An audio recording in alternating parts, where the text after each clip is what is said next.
sow your seed, etc. Two learnings there. One, also linked to people, it only works if you establish also a community there. And not only a community of workers, of men, but a real community with wives, children, schools, etc. So a community around it, positive energy around it, that works. Second learning, carrying all indigenous trees, which are important there for biodiversity, but also to catch the wind around the farms in the desert. You can get carbon credits, and they're getting a lot of it.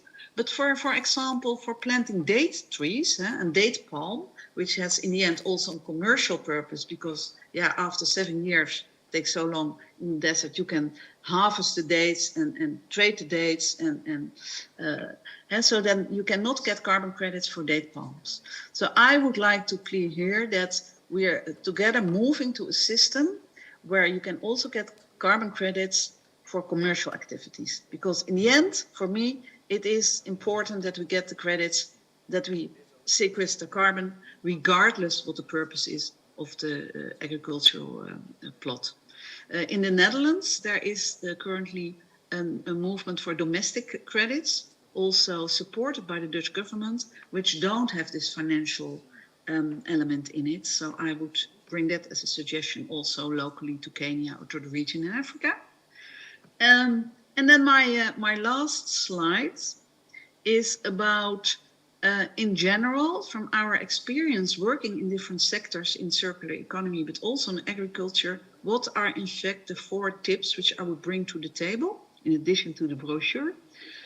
First is circularity is often too broad. So we advise every company or organization as a first step to map where is circular economy relevant to you. So first make that overview, and only then start actioning on it, because we see a lot of organizations, they are jumping directly to waste, and perhaps there are other opportunities which have more impact in circularity at hand. So tip 1 is map the relevance of circular economy, especially for your organization. Tip 2 is, although this is the 7th conference, it's still new, but experiment, learn from it, pilot, learn from others. That's why I also brought 2 examples to the table. Third one is work together. By closing the loop, there are a lot of startups active in closing the loop. So we have to work together, and that's not always simple. We are used perhaps to work together with suppliers, with clients, with competitors, but working with different type of organizations can be different, but that's really beneficial. Currently supporting a small startup who is looking at, can we make hygienic gel for the local market in Kenya out of organic waste? Well, if that pilot is successful and it is transferred into a company, well, then it also needs partners. And, you know, the big enterprises are not always very suitable for working with small-scale startups. So that's that one. And that were, in fact, the tips I was bringing to this conference. And I will make sure you get the slides sent to you one way or the other. Karin, is this... It was very... clear here and a very nice story. So we definitely will make sure that everyone sees it later, the slides. We have actually a question from the Zoom session. Yeah. So I want to, let's go there first, go to Jos, and then we will also have a question to you from the room, I would say, before we move on to another speaker. Excellent. Jos, can you hear us? Yes, I can hear you. I'm glad to be in Nairobi again, even be it virtually. I'm joining in from the Netherlands. Can I take 2 minutes to introduce the report to you? Yeah. I think Karen already did a great job summarizing the 11 trends we noticed when it comes to the shift to circular economy. But the background behind this report is that we investigated several dozens, I guess, good practices from Kenya. And we even visited a few of them, like InsectiPro. I think Nasha's already here. She will probably with a presentation about the growth, the breeding of insects as a new source of protein. We visited Capcalion Coffee Company, coffee plantation, or a corporation, I should say, which is run by local farmers, smallholders, using only sustainable and biological means, which is a great shift towards a circular economy, I think. And the third company we visited is located in Nairobi itself. It's NatureLock. They are able to convert food losses into healthy and tasty meals. I tasted it myself, and I must say it's a convenience food I would definitely choose if I would still live in Nairobi, which is not the case, unfortunately. I recommend you all to download the report and read the 11 trends, and also, as Afrika says, try to understand what the trends mean for you as a company, and try to accelerate the shift towards a circular economy in Kenya or in Africa, or maybe even globally. Karen, is this short enough? Yeah, thank you. It's great. Go on forever, but let's not do that. No, but this is just a prelude to follow-up conversations, I hope. But Yes. you also had a question you wanted to ask Elfrieke.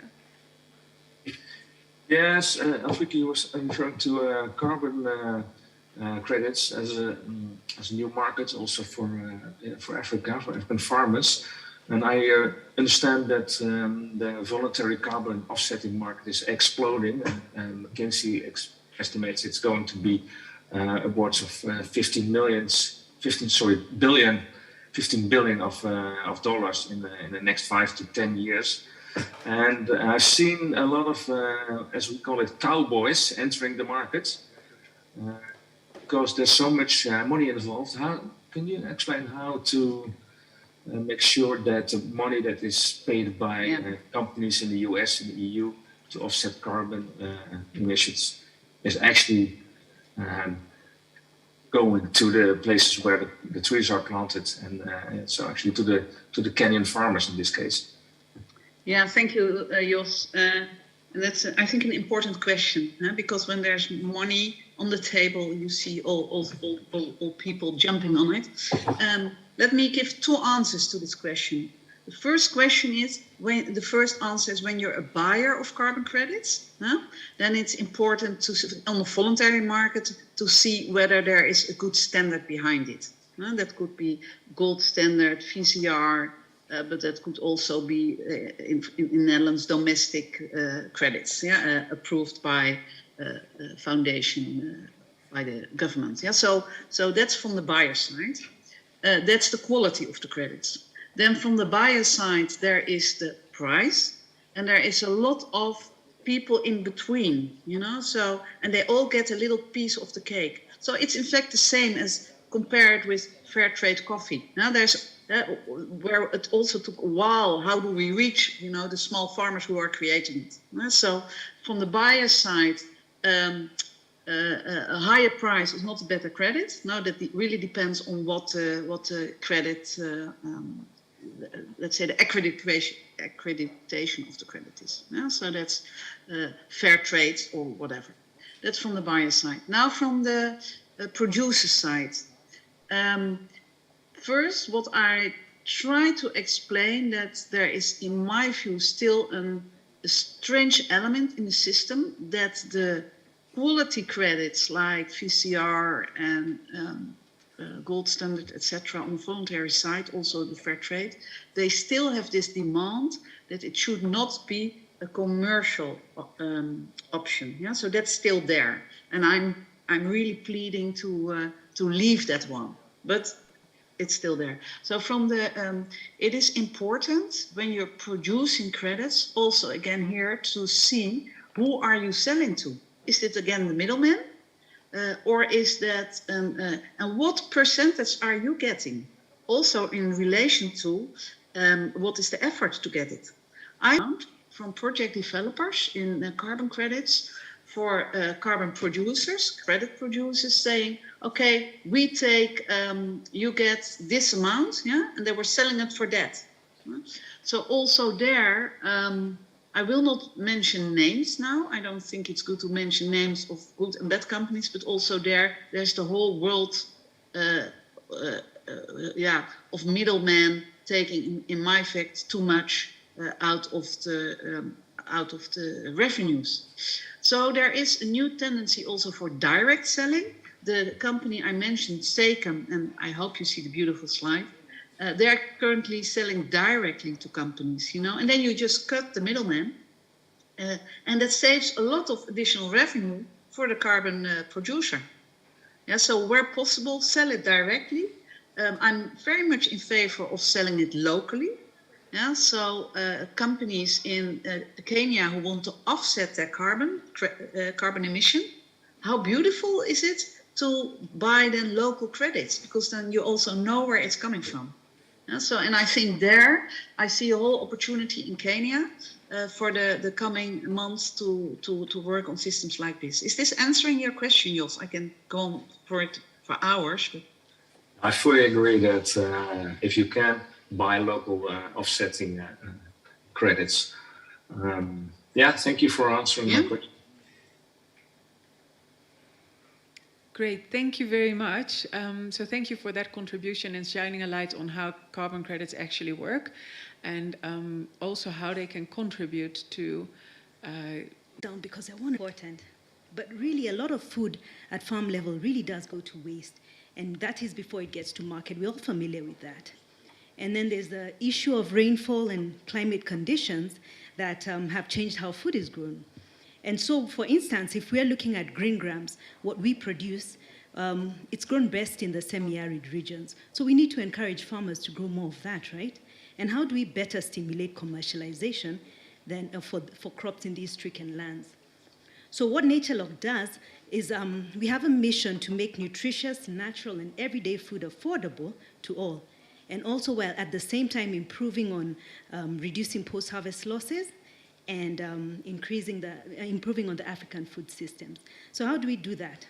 We have developed a unique food drying process. So if you take something like this, it's a dry product that is crispy, and we have dried stews.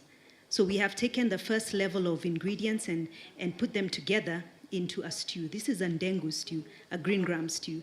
And what it has in it is loaded with vegetables from farm to feed, and you'll hear farm to feed story, but also on post-harvest losses. And so we pile it with carrots and onions and tomatoes and make it into a home meal for Kenyans, and with a Kenyan palate, and then we dry that. So when you rehydrate it, picture the same method like Indomie.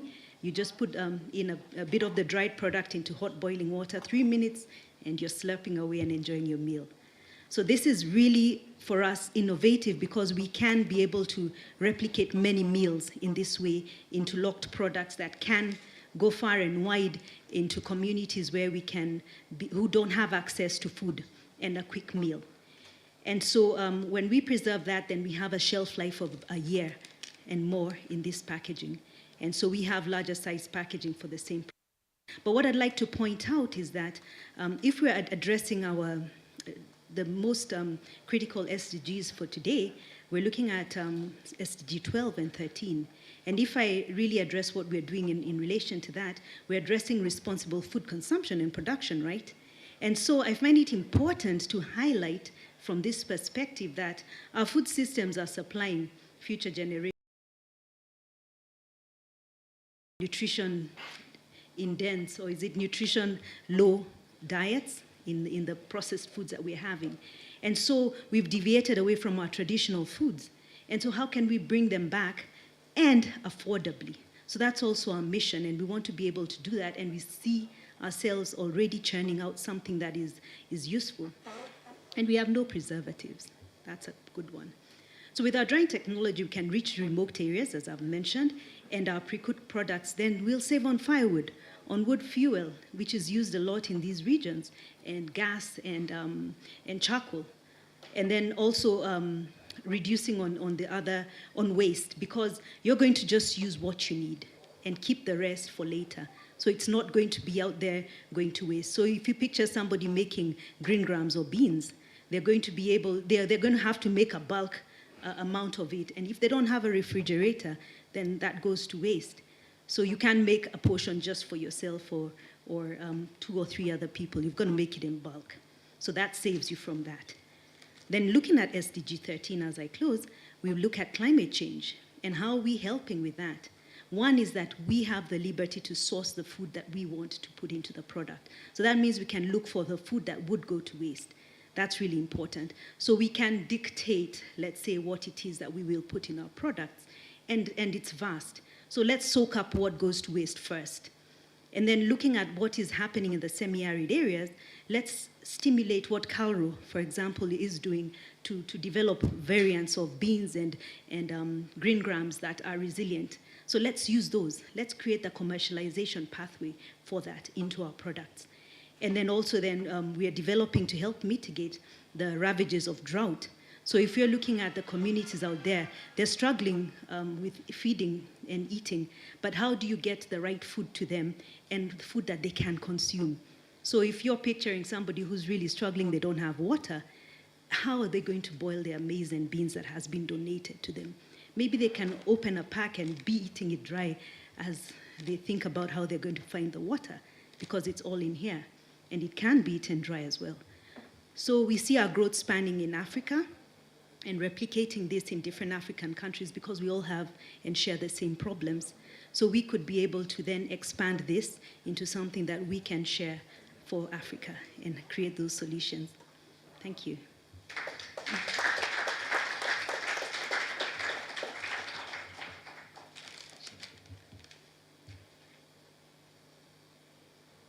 Thank you very much for sharing. It's always very inspiring to hear.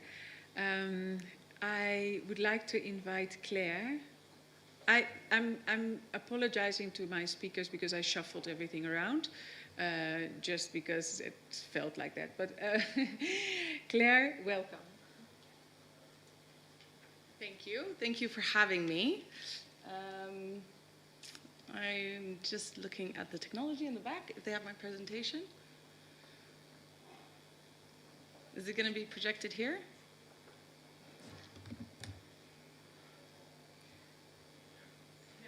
Great, fantastic, nice picture, thanks, beautiful picture. So my name is Claire, founder of Farm to Feed. Let me go straight to the next slide. So I'll go straight into the problem. So globally, 1/3 of food goes to waste. I think a lot of people know this statistic. What a lot of people actually don't know is that in sub-Saharan Africa, half of fruits and vegetables never reach the consumer, half, which is, if you let that statistic soak in, it's really a lot. It's everything we're consuming, everything we're seeing, all of that is also not reaching us and actually being dumped, fed to the cattle, used as compost, but not kept in the human food chain. And that has consequences. Why does food loss occur? Like, why are these losses exactly? So Tay already explained, so I won't get into too much detail, but it's consumer preferences. We have sort of gone bonkers with our own preferences, our own size wishes, and the way, you know, an onion has to be exactly the palm of your size of your hand. But it's dependent on so many things. It's dependent on seeds, it's dependent on fertilizers, dependent on droughts, rains, so many dependency factors, so it's very hard to create exactly that perfect tomato or the perfect onion or the perfect cucumber or the perfect French bean that has to fit in the package, as we see in most European markets.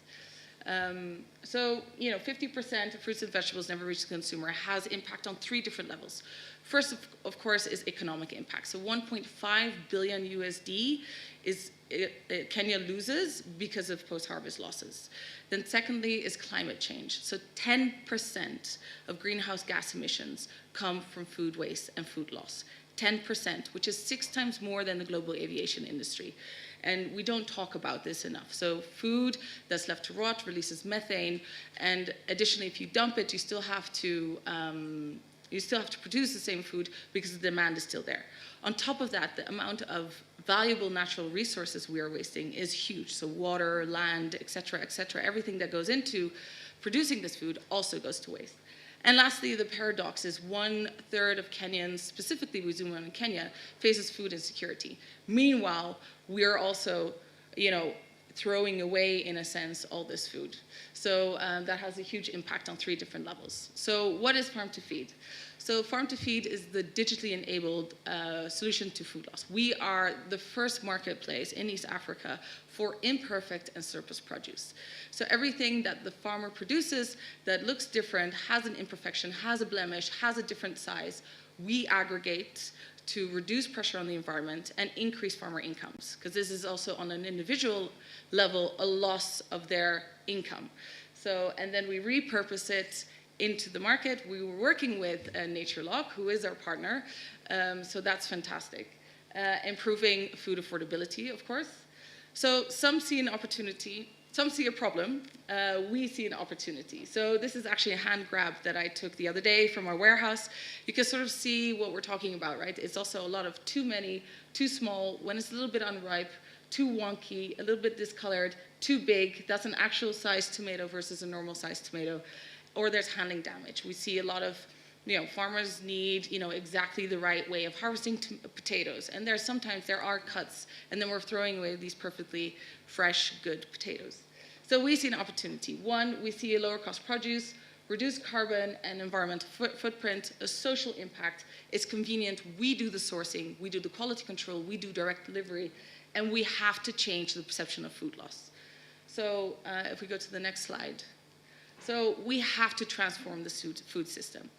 Africa's population will double by 2050. With current farming practices across the globe, this is not an African problem, right? Across the globe, imagine the amount of land we need to use, the amount of water we need to use, the amount of food that we're throwing away. We have to transform it. We have to start eating what we produce. We have to change our mindset. We also have to improve our yields and improve our production, for sure. But we also have to start consuming what we're actually producing. So we want to increase farmer incomes, mostly whom are women. In Kenya, 80% of farmers are women, so we're very passionate about the female aspect of it. We want to be zero waste and reducing the CO2 wastage of natural resources and improve food security and affordability across Africa. So a little bit about our operational model. I won't get into the detail too much because I have only 5 minutes, I've been told. So, but you can sort of see how it works. We aggregate imperfect and surplus produce. We have smallholder farmers, but we also collect from skilled farmers, and we work with partners such as Farmer to Market Alliance. We transport it to Nairobi. We have a warehouse where we do the sorting and grading, where we have developed our own catalog according to which imperfection. So a broken carrot is different than a cracked carrot. A big potato is different than a small potato. Harvest, et cetera, et cetera. So we know every food, different imperfection has to be repurposed in a different way. And then we deliver it to our customers, and we're developing our digital platform, of course, and we're scaling to 6,000 farmers, which is very exciting, of course. So farmers can put their imperfect produce on there, and we can onboard more consumers to buy from this. Also, our impact results, we started off as a COVID emergency relief and grown into a social enterprise. So we've always monitored our SDGs. So, this is how much we've rescued, our climate impact. So we actually we worked with Wageningen University so that we actually know if you buy 1,000 kgs of carrots, we know the CO2 equivalent. So we're quantifying the environmental impact so that our customers know the actual impact that they have and the actual boosted incomes to farmers that they have. Because more and more we're growing to this world where people want to have this impact. So how do we enable partners like NatureLock to easily see their CO2 impact and their farmer impacts? Food affordability, and then boosted incomes. And that's it for now. I hope I gave you a good overview of Farm to Feed, and I'm looking forward to answering your questions later. And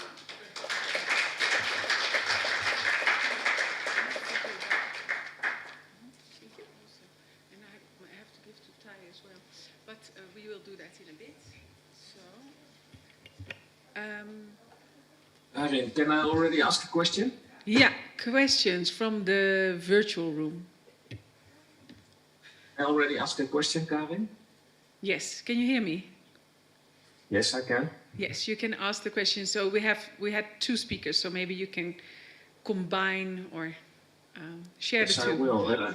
Yeah, for me this is a very good example, maybe one of the best I've seen to illustrate the trends we noticed. one hand, it's what Nature Lock says, what Tay said, that they're using a proprietary technology developed in Europe to dry the food without any quality loss, but the entire system is operated and maintained by local people from Kenya. So this, for me, it's a clear example of this trend we noticed, smart low-tech and hands-on innovation.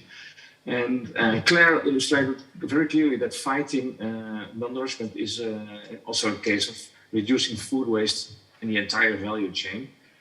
And that also food security is an economic issue. So all trend we noticed in this report. But my question is, what do you need to scale up, at least in East Africa, or maybe even in the whole of Africa?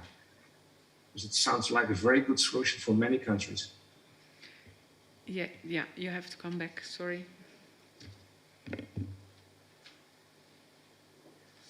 Yeah, I mean, very good question. Of course, what do we need? So currently, it all boils down in a way to funding, right? It's like, how can we get the resources on board? So we're actively really expanding our team. It's really about our platform. So our IT platform currently is in the first phase of digitalization, where we can scale from 800 farmers to 6,000 farmers.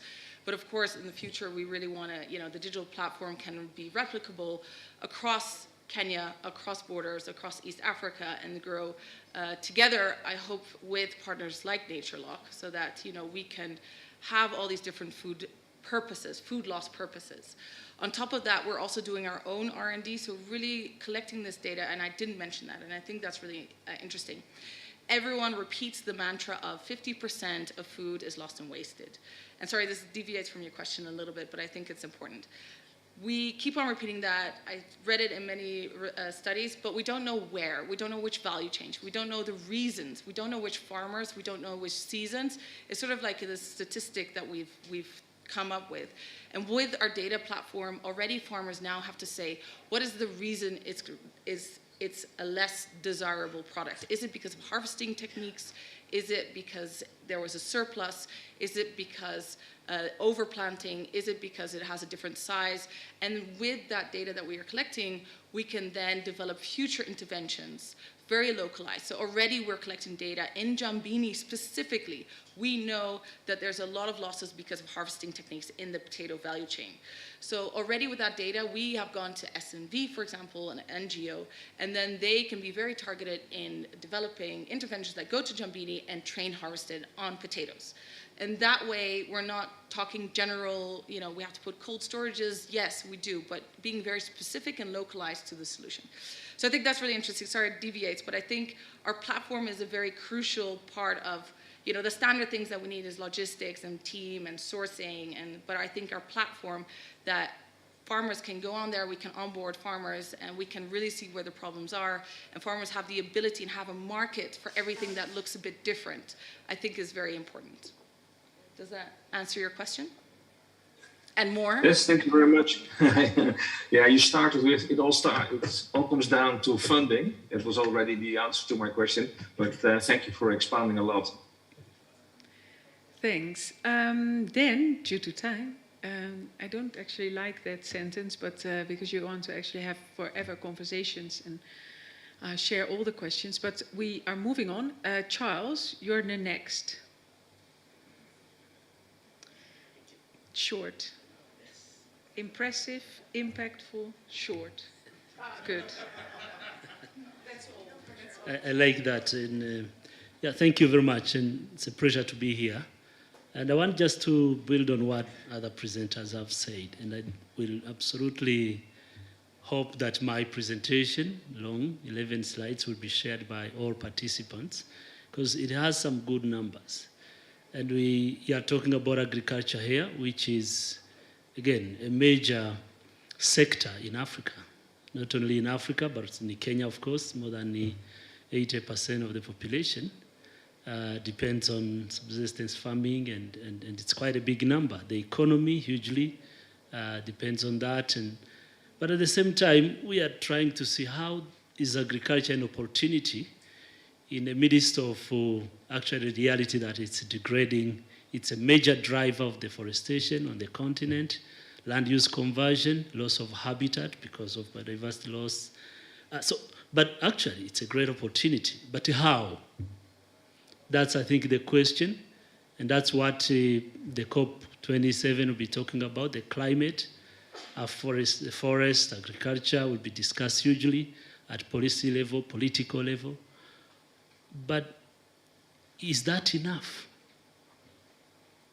Let me tell you a few numbers from regenerative agriculture and how transformative this can be. I had a couple of slides, and I wish that was working, and otherwise I would have to turn around. In Africa, about 250 million hectares of land is converted into something every year. That's a loss.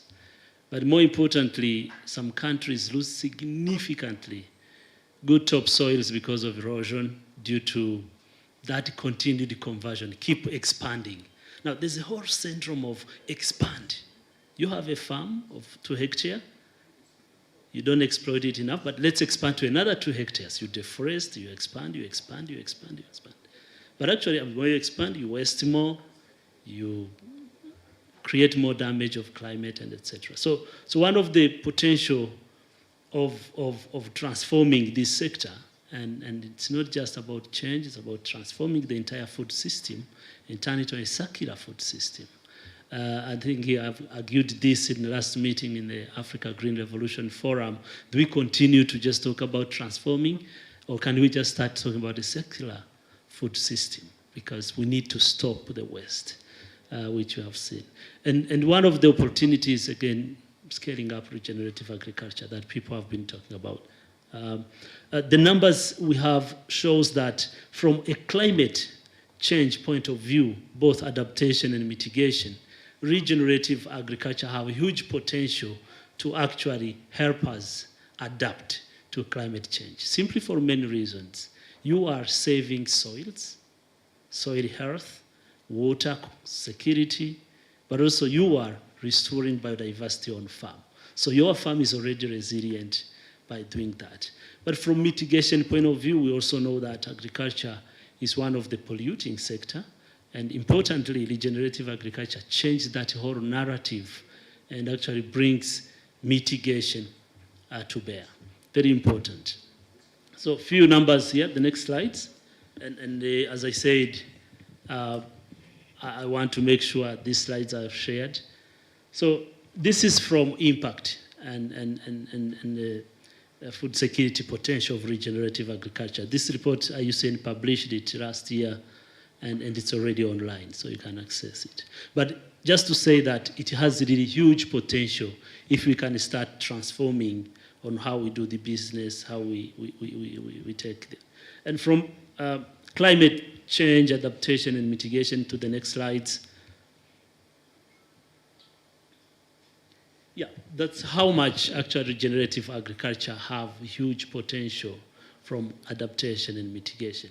You are talking about 6 gigatons of CO2. And we have looked at a few countries in sub-Saharan Africa, not the entire continent. So that's quite a huge potential. But even from adaptation, you are talking about increase of production, increase of yields. Very important, I will show you a slide here. But not only that, reducing soil erosion up to nearly 30%. And remember, the colors of our water tells you a story about the amount of topsoil, quality soil we lose every single year. Next slide. And this is about fruits. This is actually in Kenya. We analyzed some work that is being done by Twiga. Most of you know Twiga. And it has a huge potential. And they are just applying regenerative agriculture with their farms. Next slide. We looked at cocoa, some very interesting numbers. And I don't want to talk about cocoa because this was mostly Ghana and Ivory Coast, but you can go to the next slides because I want to, next slide, please. Next slide. I mean, again, as I say, these slides will be available, so Karen will share them. But I just want to go to the other benefits from this discussion as we talk about the circularity. Keep going to the next slides. Next slides again. just stay on that. One of the opportunity we have from private sector, most of the companies we worked with are just companies in the agribusiness industry. And I'm very happy to see quite a number of them here. So there is a huge potential to access not only sustainable finance for your investment, if you can transform your supply chain. And from my UCN point of view, we just launched what we call Nature Positive platform, where we encourage private sector to register their contribution to nature conservation, to climate adaptation, mitigation actions, or biodiversity protection. Next slide, which is probably my last one. These are just very key impact of regenerative agriculture in numbers.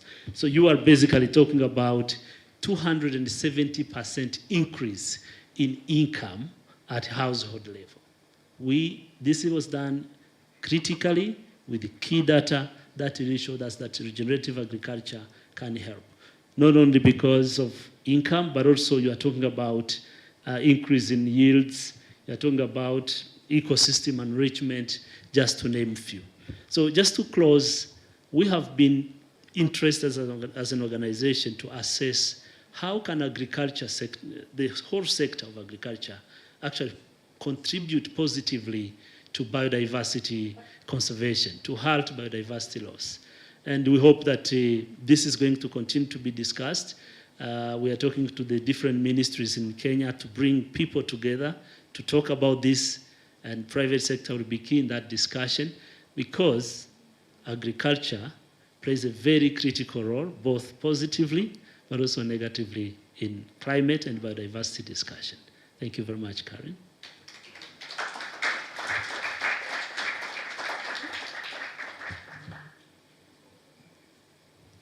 Thank you very much. There was another question, but I think we will move to the next speaker, and then we will see what Jos came up with for specific questions. So the next speaker, Peter.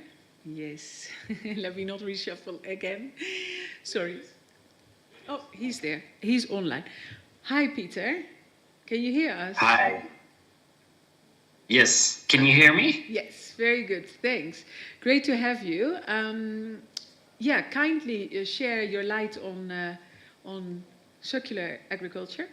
You have prepared this presentation as well. So, karibu. Yes, I hope the presentation will be visible as well.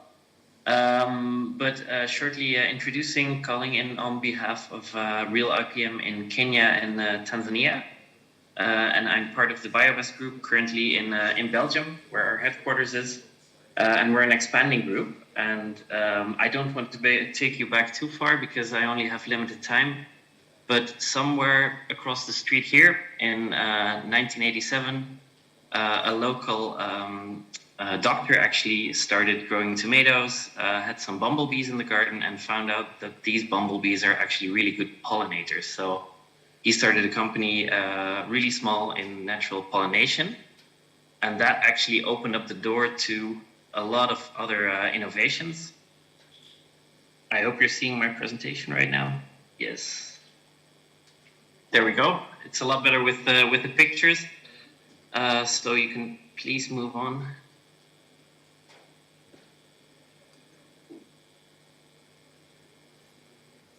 Yes, thank you. So there's Dr. Roland de Jonge. He started with bumblebee pollination, and in the next few slides I will explain the last bullet point. So it was actually a door opener for the rest of our business.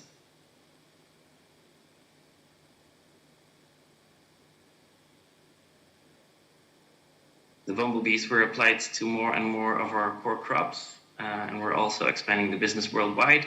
And you can move on again, please. Because in really basic terms, we have the bumblebees present in the different greenhouses, glass houses, and what happens when the pests arrive? Well, I guess the next slide I won't have to explain too much, but quite graphically, you can't really use any pesticides. So also joining Elfrika's story, really choose what part of sustainability, what part of circularity you want to work on. Well, I guess preventing the use of pesticides is part of our core business and a really important one to the sector. So again, moving on, this opened the door to many other innovations. We have a really big R&D department right now, working on loads of different pest controls and biological pest controls and different ways to both improve the crop health and also to get rid of different type of pests. So these are a couple of the examples. And then moving on, I think it's important to say that this is, of course, already part of our core business. Advice is also a big part of what we do, of course. So what pests do you use? What kind of pest pressures? How do you monitor, etc., etc. But I think what's most important in our business is to also to take into account the impact that we have on the world. So not just stop at saying, okay, we have a sustainable business we handle in biological pest control. No. We have loads of other impacts, and what we found out with after studies is that one of our biggest impacts in the next slide is on our packaging material. So these are all of our targets. So we did studies, and of course we have our own emissions, our own production process, and we have a big impact with our material use, which is mostly in packaging. In the next slide. Yes. So we have a dedicated packaging transport expert right now. We used to send out a lot of styrofoam boxes. Why? Because our bumblebees and also other animals need to be protected from the elements. They need a certain temperature, so the packaging is really important. Styrofoam used to be the first go-to choice, but we almost eliminated all of the styrofoam we used and made up these cardboard coolers, fully cardboard, and they fold away. Also, the insulation is in cardboard, so easy to recycle. We used to use a lot of plastic bottles. Why? Again, for the condition that the mites and all the other insect needs to be transported in.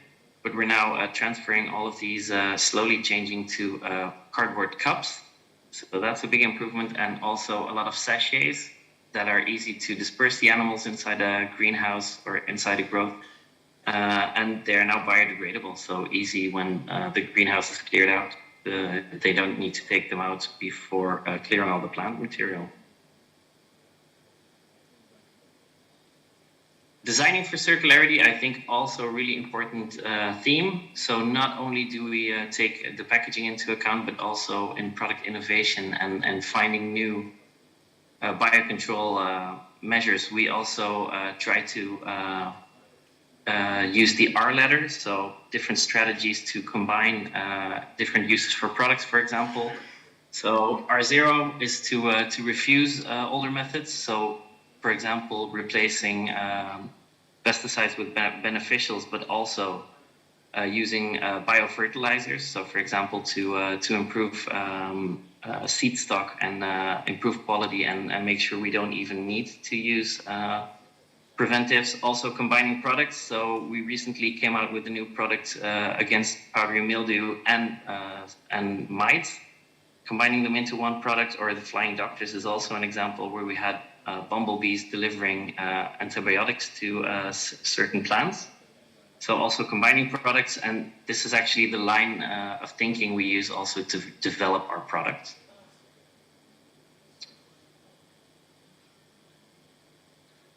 Yes. So trying to stay ahead of recycling, and then of course other resources as well. So water is a main issue these days, and we try to use rainwater and water infiltration as much as we can in our facilities. Also, the hives are still in plastic. Bumblebees have excellent jaws, so they can chew through almost anything. So making sure that we use either biodegradable plastics or mostly that we can reuse the plastics that we currently have. We also have a lot of sugar water used for our bumblebees. So we try to recycle this, and the parts we cannot recycle, we bring to a bioreactor and produce our own energy. And I think one of the most important things, as said, is also using biofertilizer to improve plant quality and to prevent the use of traditional fertilizers. And it's also a big EU-funded project we're running with Real IPM in Kenya.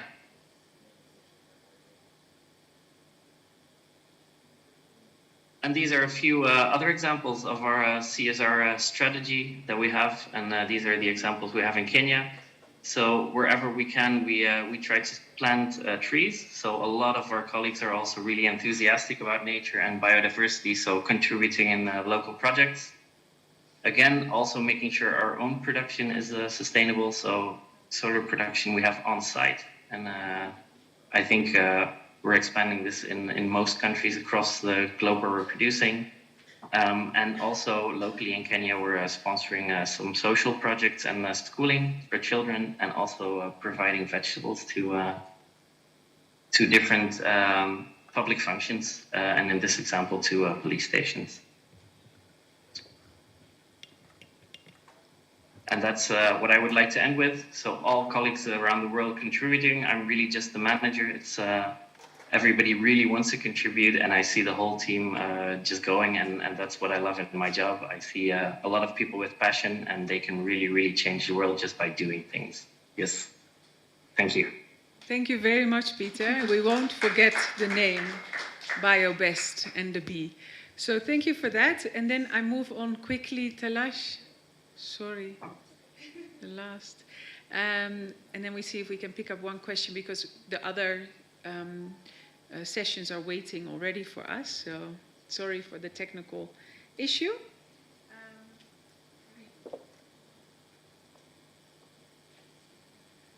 I really love coming to these conferences because you see everybody's passionate about the same things, and you hear what everybody's favorite fact is and the one that they've really held on to. So my favorite fact, or apart from, food loss, food waste, the population is growing, is about actual waste. So in 2016, Nairobi produced 2,500 metric tons of organic waste a day. And we thought, oh, COVID is here, this is going to grow slowly.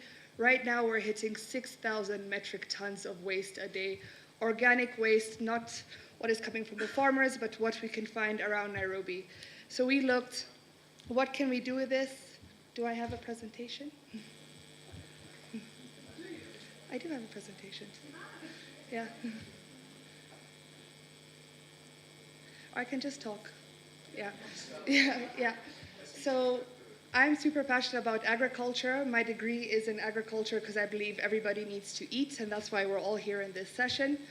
But my passion actually started with fish. So I wanted to farm fish and see from fish, I believe white meat is the next frontier in livestock production, blah, blah, blah, blah. But when we were doing the costing, we realized that it's super expensive to grow fish in Kenya, which makes no sense because we have the perfect climate, we have very clean water. Everybody's like, oh, Lake Victoria, omena, omena, omena. There is no omena in Lake Victoria, my second favorite fact.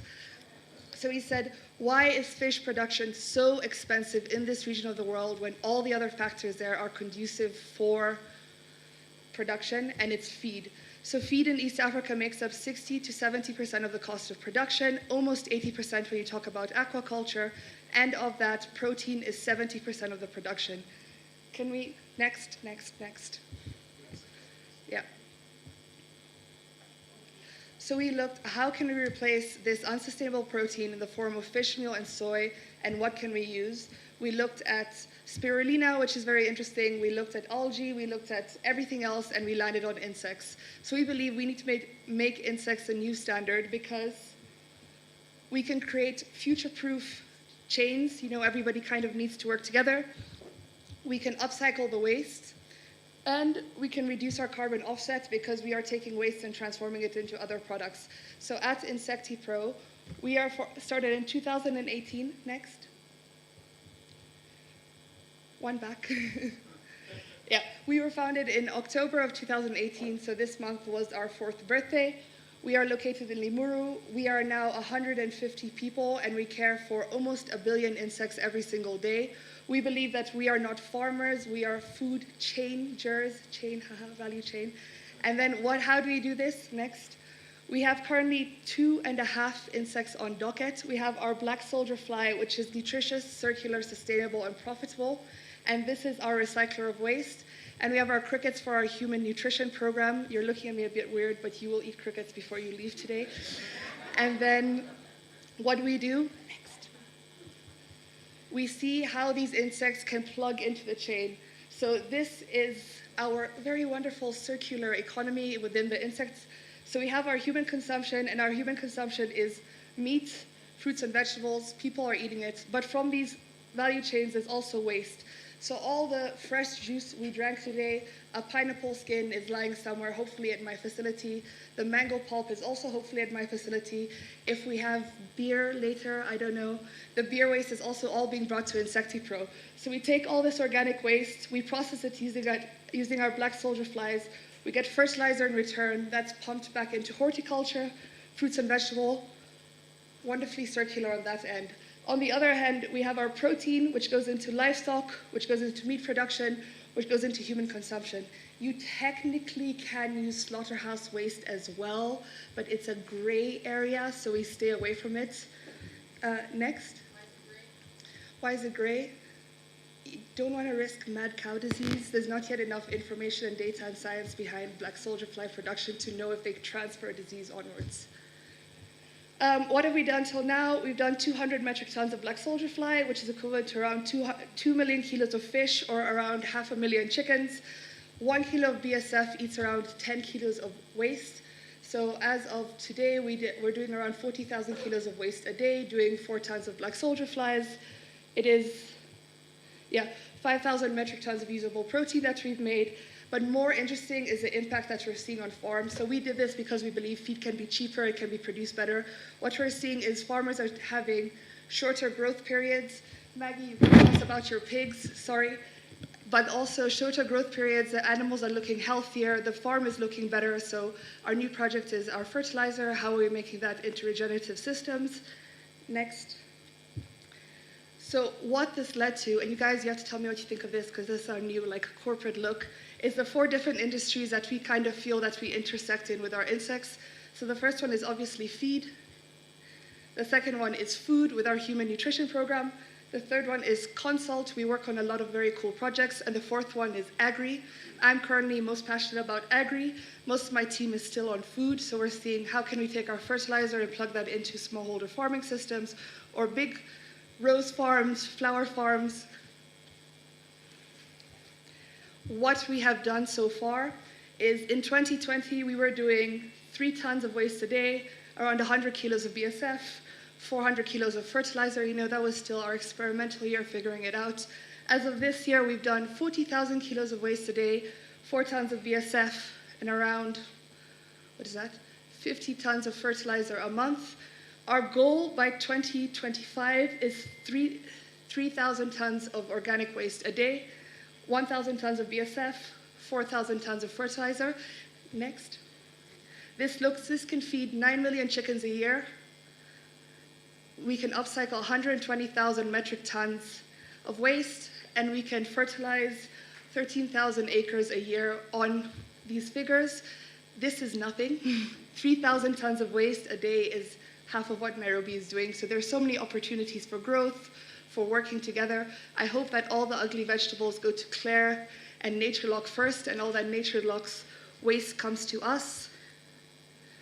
There's still a lot of challenges within the insect industry. Competitive pricing is the biggest. We're lucky that we sit in a region of the world where we don't have to worry about temperature. We're already competitive compared to Europe, but now we have to be competitive in terms of soy and fish meal. Technology development, our insects are pretty low tech. Everybody's seen a spider before, so they've been around for years. How are we taking this and including a few elements of IoT to make it work better for our systems? It's a pretty closed industry. Like I was telling Claire, it's very young. Everybody's super secretive about their R&D. It'd be a lot more helpful if we all kind of worked together. Consistent raw material supply. The good and bad thing about Kenya is we have mangoes in season for 3 months, and then we have avocados in season for 3 months, and then tomatoes. So we're currently working a lot of recipe development. I know it sounds weird, but I think my insects actually eat better than me. I know yesterday they had beer, tomato, and mango, which I did not have, but maybe had a sandwich. But yeah, it's okay. And then the regulatory environment. So we're really lucky that the Kenyan government is very open and willing, are helping us build these regulations, so they're making our lives a bit easier. So we believe that insects sit at the intersection of creative innovation, technology, and science, and all these kind of work together to create our small part of the circular economy. Thank you, and I hope it doesn't bug you.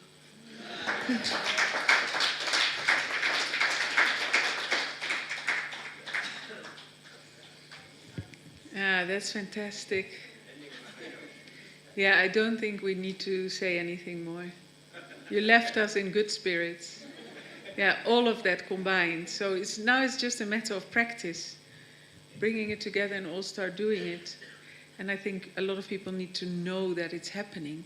So sharing all that's what's happening and all those solutions that are just there or in development, and how we can grow them, spread them, copy them, make sure it becomes our new system. That is, I think, what we all need to work on in the coming 5 years and in the coming year. And then we can see how far we got next year, the same conference, and plan more time for plenary sessions, which are not plenary because we haven't had the chance to discuss our questions or question and answer at all. I'm really sorry for that technical issue, and also because other speakers are waiting for the next session, which is going to be on digital in this room, and it will be on fashion in the Tinga Tinga room. So anyone with an interest. Thereafter, we have plastic in the Tinga Tinga room and renewable energy here. So here's digital and renewable energy. And then we wrap up. In the other room, it's fashion and plastics. Good. I'm moving to the fashion room. So if you want to join me on the way to Tinga Tinga, it's not so easy to find it.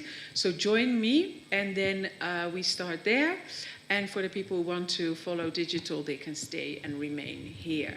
So super thanks. I think what we will do is collect questions, answers, presentations, and everything, and share.